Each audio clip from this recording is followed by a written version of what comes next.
नीरज चोपड़ा की life journey. पहले Asian थे जिन्होंने ओलंपिक में गोल्ड मेडल जीता, world championship gold medal javelin के अंदर, India only Olympic champion in track and field, major Dhyan Chand Khel Ratna award, Padmashri awardee.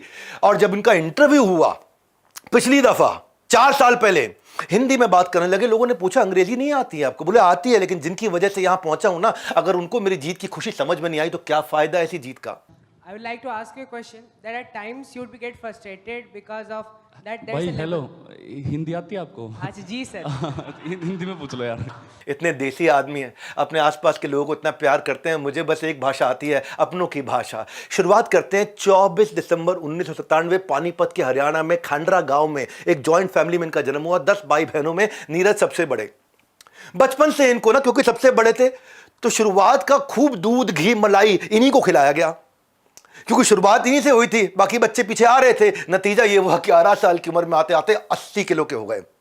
फूल गए थोड़ा, और इतना फूल गए कि खेलने जाते तो 11 साल की उम्र में 80 किलो बहुत ज्यादा होता है। बच्चे सारे जो इनको कभी बोले, बुरा नहीं मानिएगा, मोटा, हाथी, गैंडा और क्या क्या बोल के इनको चिढ़ाते थे, उनके साथ खेलता नहीं था।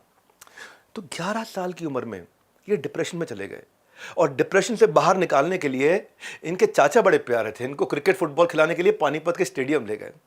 चाचा को था मैं इसको ना खेल कूद से बाहर निकालूंगा डिप्रेशन से। उन्होंने सोचा थोड़ा भागेगा, वजन भी कम हो जाएगा। अब वहां कुछ बच्चों को उन्होंने जेवलिन थ्रो करते देखा। चाचा को कहा कि भाई मैं भी यही खेलना चाहता हूं।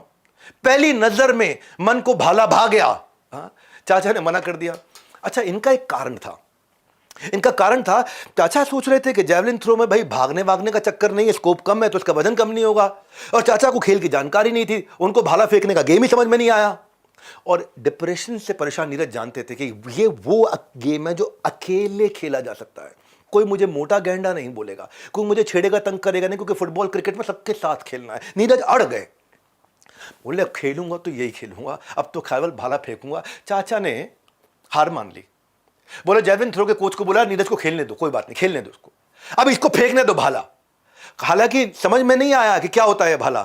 कोच ने मौका तो दिया, पर नीरज इतने मोटे थे कि जेवलिन उठा ही नहीं पाए। कोच ने कहा 6 महीने बाद आना बेटा, थोड़ा वजन कम करके आओ, 80 को 40 करके लाओ, उसके बाद भाला उठाना। उन्होंने कोच से 1 हफ्ते का समय मांगा। बोला 6 महीना नहीं, 1 हफ्ता, 26 हफ्ते नहीं, 1 हफ्ता। घर वापस जाकर के प्रैक्टिस के लिए जेवलिन खरीदने की कोशिश करी। पिताजी को, चाचा जी को, चाची जी को, माता जी को, सबको रिक्वेस्ट किया कि जेवलिन आ रहा 11,000 रुपए का।